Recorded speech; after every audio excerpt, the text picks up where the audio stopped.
I'm gonna spend this next 25 minutes trying to explain a bit the project we have here at LBNI. It's a lab from Professor Fanner here at the EPFL. So mostly this project is related to SPM devices that are a bit different from optical microscopy, that I think is the main field on the people here. So I'm gonna have a couple of slides explaining a bit what is the SPM, what is an AFM, just for people that are a bit not aware of these techniques. So just I like to start with, that you can find different definitions around what is the open science, and mostly it's just kind of open everything. You just can share data, lab notes, processes, the methods, software, coding, hardware schematics, and everything. So in principle, it's just whatever you do or generate in your lab, you just make it open. But this could be a bit tricky in the instrumentation field. So imagine you develop an instrument. What is the normal path of this instrument before it gets to, I don't know, the community? So you may patent it or not. You may just license to a company, or even this is everything within the company doesn't need to be on the lab. And then this is when the instrument gets into the community once the company just developed it. But of course, ideally you have a shortcut. So if you can develop the instrument and right away just share it with the community, you have some advantages. First, of course, is it's quicker. You have the full access. Company normally is not like 20 or 30 years ago when you were buying the instrument and the company was sharing every schematics, layout of the PCBs and all the information. Now it's kind of, you buy the instrument, it's a black box. You want to do something fancy, it's just a bit difficult. You have to have contacts in the company so they can share some information.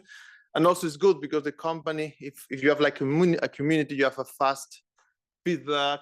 You have already people developing this instrument further. So it's kind of more organic, and the instrument can develop further. So the idea is, why not kind of share everything in a way that other people can already build your instrument, and then they don't start from scratch, and they don't need to reinvent the wheel. So an example of this is what we do in our lab here at LBNI on Professor Fanner's lab, is we develop an entire AFM. So that is completed by the controller, the head and the scanner, the base, plus the software related or required to drive it. So I'm gonna explain a little bit about these different parts later. So as I said, what is an AFM? Mostly it belongs to the family of SFM. So SPM in principle is mostly the same. You have a scanner that can scan X, Y, or Z, and plus you have a sensor that sense force, electrochemical properties, voltages, or whatever. So this SPM, scanning probe microscopy methods, they are kind of similar in that sense. You always have a scanner plus a sensor, and with that you generate the image. Specifically in the AFM, what you have is a cantilever that is just a sharp tip at the end of a lever that probes the surface. It's like a gramophone. So you go through the surface. You have, for example, a feature here. You're gonna bend the cantilever. You're gonna detect this bending on the cantilever with a laser. I'm simplifying everything, but at the end, with this bending of the cantilever or other parameters on the cantilever, you can reconstruct an image that could be topography, could be voltages, magnetic information, and so on. So for that, what you need is, of course, the cantilever, all the optics block to put the laser on the cantilever and detect the deflections with the photodiode, and you need the scanner, so you can just scan rather the surface of the sample. Plus, of course, a controller that is the guy that is gonna kind of generate all the required signals to raster the surface. So I like always to show this video because it's really intuitive how the AFM works. This, you see the cantilever with the sharp tip, and at the end, as I said, you go through the surface, you're probing little structures, and from that you generate the image as you see here. So it's kind of, normal AFM is kind of a straightforward technique to understand. And as I said, you can not only do topography images, as you are measuring at the end forces, you can measure magnetic forces, you can measure electric forces, electrochemical forces, and all different forces you can feel with a probe. So that's the reason sometimes you can play a bit with the different probes you have on your cantilever. And the good thing of this technique is liquid compatible, vacuum compatible. You can use it in air, so it's kind of broad usage, and it can just really get nice resolution below the nanometer level. You can see atoms, you can see molecules, even you can have you can use it for video rate, so you can get 20 frames per second. And for example, this is the nice first let's say the famous video of the walking myosin on the fiber, so the typical thing you see on the books, and then for the first time you can see it in real time with the FM. So this technique is really powerful and it's widely used on biology because of that, because it's compatible with liquid environments, and furthermore, it doesn't need any labeling; it's labeling free, so you don't have any perturbation of the samples. So what we have in our case in this SPM platform, we have a small head. The size is more or less like a fist. There's where you have all the optic blocks and where you place the cantilever. We prepared to have it small cantilevers required to do a high-speed AFM to see this kind of videos I showed before. Then you have the base. The base is where you do all the signal processing, where you get the signal from the photodiode or from the laser, and you just calculate the deflection. And then, of course, you have the controller and the high voltage amplifier. The controller to do all the signal control. The high voltage amplifier is just to amplify the low voltage signals that goes to the scanners that requires high voltages to be able to move it. All of that we use NI FPGA cards for National Instrument, and of course we have to we did need to design some boards just to translate from this NI card to our microscope. We did it in a way that is modular, so you have like an FPGA adapter board that is going to translate from the FPGA to the next step. And the next step is going to be a motherboard when you can plug little boards. These little boards can be reconfigurable. So for example, if you need for whatever reason a different filter, or you need to do some conditioning of the signals, you can do it over there, or amplification. So it's like give the freedom to change a bit the controller without the need of redesigning everything. So if you just need to, I don't know, to change the voltage level, you can do it over there, and you don't need to redesign all the controller. So the idea in our case was to do the control in a way people can just do little modifications without the need of redesigning everything again. So again, another picture of the different steps. So this is what it goes to the microscope. Again, you can have another a step of leveling of the signals. Here's the motherboard where you just can plug different motherboards, as I said, and then the one that goes to the FPGA. And here to see, I mean, that is everything is open. We are just uploading everything to a Penedo database, so people can just check and can build themselves the controllers. As you see, even we have the mechanical parts, so in practice you can just do everything by yourself. And what we are doing also is we are contacting different companies where we outsource the PCBs. So some people, I mean, in our case, we solder and we do our PCBs, but it's true, I mean, some people either they don't have the capabilities or the knowledge or the facilities to do this. So our idea is, okay, I don't have it, or I don't have how to do it, but I can contact that company. I pay a little because these PCBs are not expensive. It's in order of a couple of $100, and then they send everything, and the rest you can easily or 3D print it or just buy it on the commercial places. So the idea is to make this affordable and accessible for everybody. And of course, as we were using NI cards, we're using Labview for this. It's true that if in an open source basis way, it's not open, it's Labview, you have to pay for that. But we did two things to avoid that. First, we have an executable option, so we can compile all the project and you don't need Labview at all. So it's totally independent. So the only thing you need is the Labview runtime environment that is for free, plus a couple of libraries that are also for free. So in that sense, if you are not a developer, you're like only a user, you can forget about that. You don't need to have the license. You don't need to deal with LabVIEW. The only thing you need to do is just download our executable and then just run it.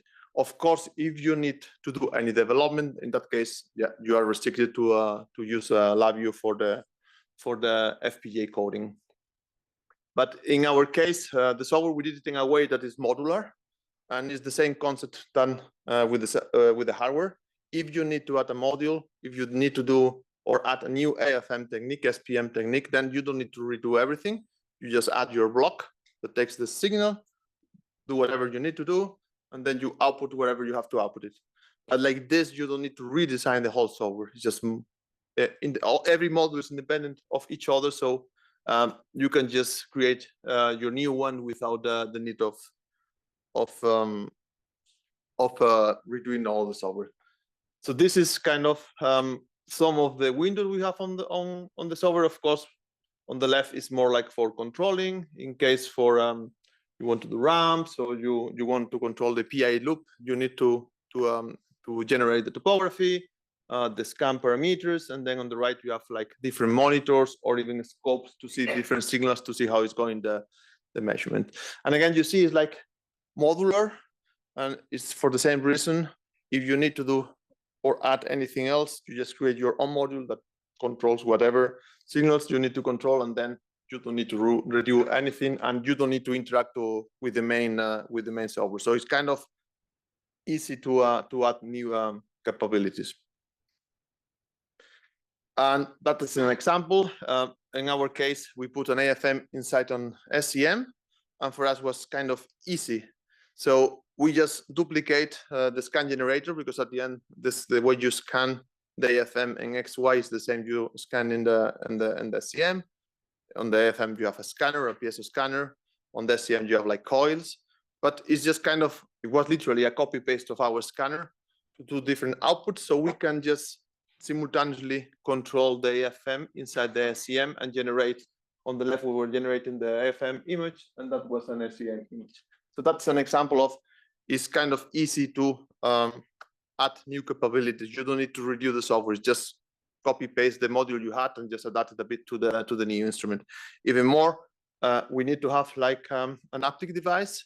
So to control the AFM, we were using, in fact, the AFM cantilever as a nano manipulator. So we use the SCM as an eye. So you see there, you see what you're doing, and you can use the cantilever as a as your hand. I mean, you can, for example, in my case, I needed to just pick up bits to put it in another cantilever to be used as a lens for the lasers. So it was kind of, I did it because I needed, but it was kind of easy to do this because, again, it was modular.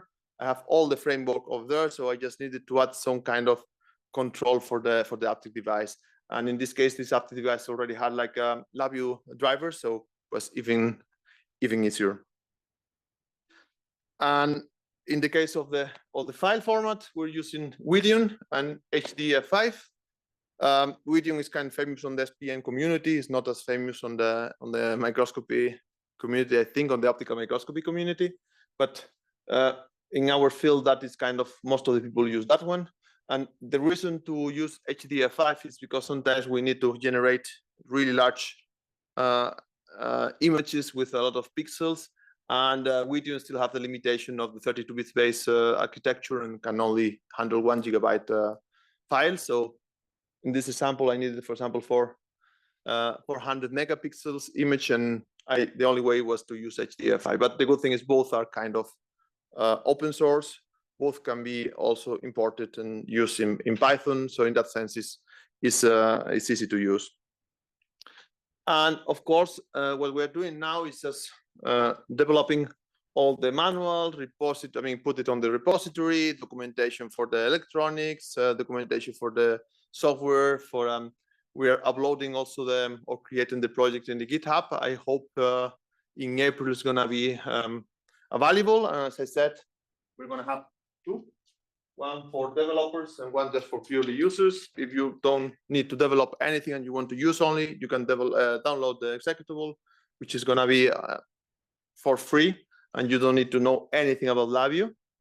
And then you have the developer one that if you need to develop or do modifications in the code, you have to, of course, use library for that. And here I have some examples of the different techniques you can use. I mean, the cotton mode, that is the easiest one, that is the one you actually raster the surface, and then you have other techniques that are a bit more advanced. I don't have time here to explain, but if you work a bit with the AFM, maybe you might know, like tapping mode of resonant modes, or photothermal of resonant tapping. But as we did the controller in a way that is a kind of flexible, or it is transferring for the hardware that is after, we already use it to hack other systems and to control commercial systems. For example, our controller, it's already, you can connect it to a multi-mode. I mean, from Brookers, from a multi-mode, a dimensional 3100, or also we have control for Nanosoft Drive AFM or Flex AFM, or for QD Microscopy AFSEM, or the Nanovision, the light scope, or even the STM from Omicron, even blocking amplifiers from Zurich Instrument, or the SNOM from VTech, or even the size microscope. And we are now trying to hack, well, not hack, but know how to connect it to the other instruments. So even if you have a commercial system, you can already use our controller. And the advantage of this is, as I said at the beginning, you buy the instrument, but they don't provide anything at all. So you are restricted to the techniques the manufacturer sells you. If you want to do something fancy, that is most of the cases in the academia, the university, you don't want to do what other people is doing. You want to do something new, and normally that requires to kind of modify the instrument you mainly use on the lab. So in that case, with our controller, you are open to do whatever you want. You're open to do modifications.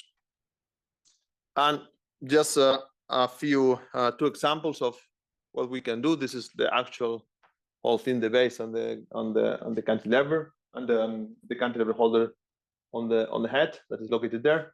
And here, just a high-speed image of how is the SAS6 assembly of these molecules. SAS6 are like different structures on the centrioles. So here's an example of what we can image over there, and even we can get until 10 frames per second and see how is this assembly happening for these proteins. But this is not only for AFM. This controller is also was intended at the beginning for the AFM, but we started to expand it to different technique. For example, for the scanning ion conducting microscopy for SICM, again, this SPM technique. Here, instead of forces like in the AFM, you have like a little pipette with a little capillary here. You have electrodes, and what you image or what you measure is like the current through the little hole at the very end. So when you get close to a surface, to a cell, for example, you are restricting the area, so the amount of ions through the pore of the pipette is lower. So it's the way you can probe you're getting closer. The current is going to reduce. The advantage of this technique is not like the FM, you are in contact. This technique is more gentle because in principle you stop before touching the surface. So this is the main advantage of this. So again, our controller can be also used for this, and you can generate this kind of fancy images. But not only that, if you want to do purely spectroscopy, you can do it as well.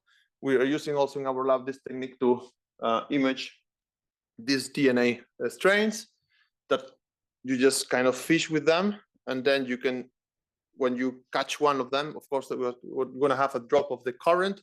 And if, for any case, you have like structure, different proteins attached to it, you're going to see like drops like this. And like this, you can do kind of sequencing of DNA. So we're using it for this kind of images.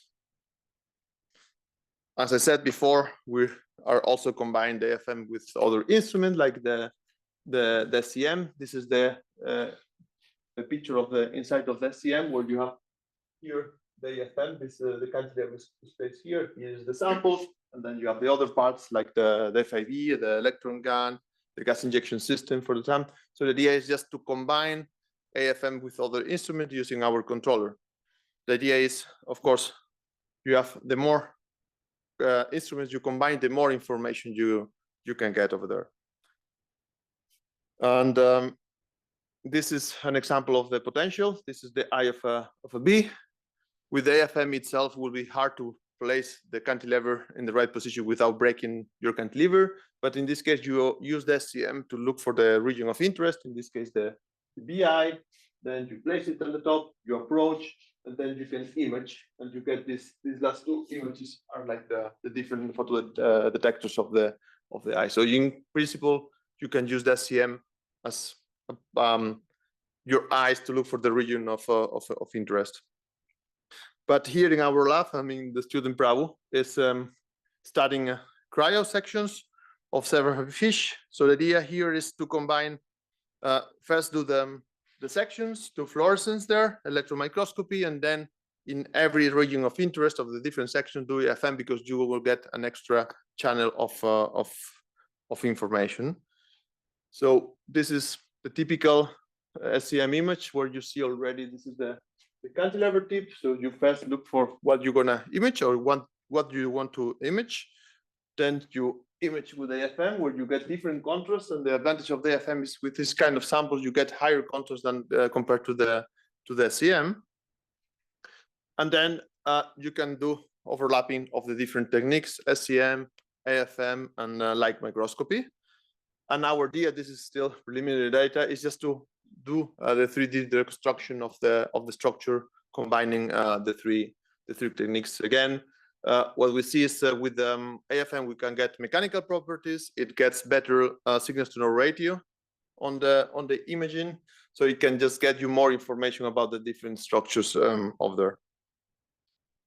But the good thing of our instrument, as we build it and we know how to control it, is you can do things you cannot do with all the instruments. One of the main drawbacks of the technique I explained you before, the one you go with the pipette, is super slow.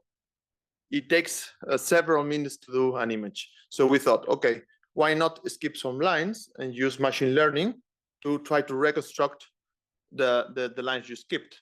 So you can have like a database of 1,000 different images we took with our instrument in the lab, and use that database to train the neural network, and that neural network is gonna try to reconstruct the image that you skip some lines. Like this, you can save 30–40% of the time. You have to think for this measurement, sometimes you spend like 12 hours, 24 hours, because you have to have like 20 or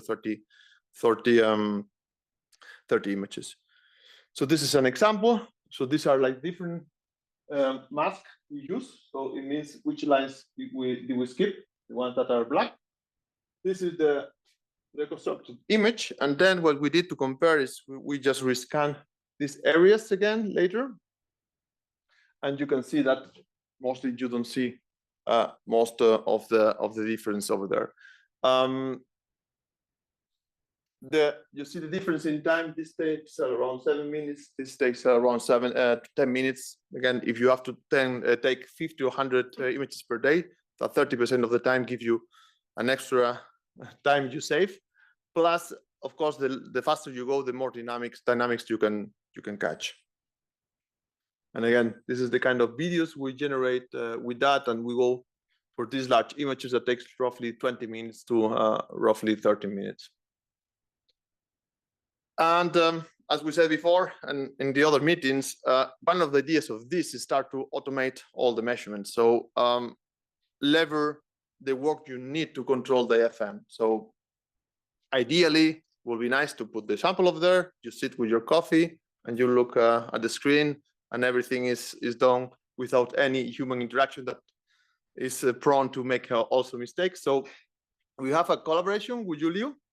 He did this in another microscope, and the idea is to bring that knowledge. I mean, they're doing here machine learning using reward functions to try to maximize that function, and trying to look for the optimal parameters to scan the surface. In this case, they want to do non-contact mode, so they want to do kind of less interaction tip sample. So here, there's no interaction. The human, it has the first lines to do some configuration, and after some, after taking some a few lines, then it finds the optimal parameters of the system and can start to take the image right away.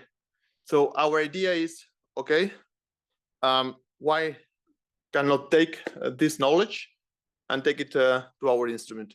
The advantage we have is he was using this in a commercial instrument. And when I was talking to him, he was complaining like, okay, I have problems with this manufacturer because first I had to do my own API in Python, which takes a lot of time. It's a fight because you cannot do everything by yourself. You have to ask for some information to the manufacturer, and had some problems with the communication speed. And for some parameters, you need to be really in the millisecond level. You have to be able to communicate with FPGA in less than 1 millisecond. So first thing we did is, okay, for different reasons, but mostly for that, we need to create our Python API. So that is what we're doing for the last 2 months. So we create a Python API that you just don't need to use again Labio at all. You can just use only Python to control all the instruments. First, it gives you the possibility to do workflows with our instrument. You can just control every single control on the solver. And second, that opened the door to use machine learning or AI on our instrument like this. So we're happy that we got on board also 2 AFM manufacturers with us.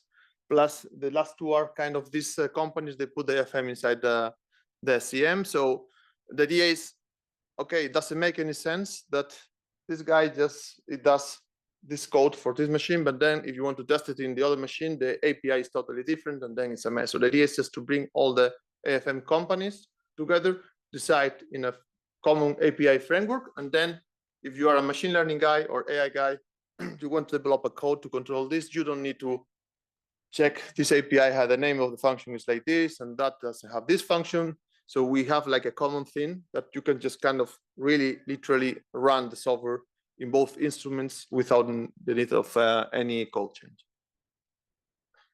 And in fact, the idea is what the previous talk was saying is, well, it's like right on the chat with using this OpenAI libraries, like scan 50 micrometers or do the alignment of the laser automatically. Please do an array of measurement of this, and that, and then it generates automatically the code in Python and already controls the instrument. We are doing already that. We have also some preliminary results. We can do easy tasks right now, like change the pixel number, change the scan size, change the speed, do an array of measurements, or calibrate the scanner. So we are already able to do that. But the idea will be to be more sophisticated, so you can do complex experiments or define complex experiments. The AI understand them, or you can put a workflow over there that AI understand and generates automatically the Python code to control the instrument. That will be like our ultimate goal. Well, the ultimate goal will be like if you can tell the instrument to do like this, so you don't need even to write. You will be the laziest person in the world. So to just say, please, this morning your task is doing this, and that, and when I'm back from my coffee, I want the data ready. And that are the different instruments we have around the world. We have several in the States, several in one in Spain, several in EPFL. We have like around 15 already, several in UK, Germany, China, India, Korea is a couple of groups that are trying to adopt it. Also people interested in South America and in India. And we have already some companies that licensed our controller, so they sell it, still open, but they have the right to sell it. And our idea is just to be fully collaborative. And also we have workshops that runs once a year where people come here, they pay mostly the component price, but they build the instrument with us. So we stay for example, for building the head is like 3-4 days. Controllers or high voltage amplifier is much faster, 1 or 2 days is enough. But the idea is you come here, you pay for mostly the price of the items, and then you can build the instrument with our help. And yeah, that is growing. I mean, here we have an example of different workshops. So people came here to build their systems, controllers, and everything. And we just had last year a conference about this. So we brought most of the most famous AFM or SPM builders around. So we were trying to talk about create platform exchange for SPM designs, also try to define the standards. So you have this instrument and I want a module from yours. I don't need to redo the connections because more or less we agree on a connector or agree on a protocol or something like that. That makes it also easier to share different modules for the SPM part. So that for me is the final goal of all of this project. Is you have like a playground where you can just create your own image modes. You can create the new feedback mechanism, automate operation, use machine learning or AI to create workflows. So the idea is just give back the power to the user. So when you have the instrument, if you want to do modifications and you have the know-how, you can do it yourself. And just well, this cannot be done just for one person. There are many people were involved. For sure, Georg was the person who was managing the whole project, but there were many people for the past 5 to 10 years just involved to develop the different hardware parts and software parts.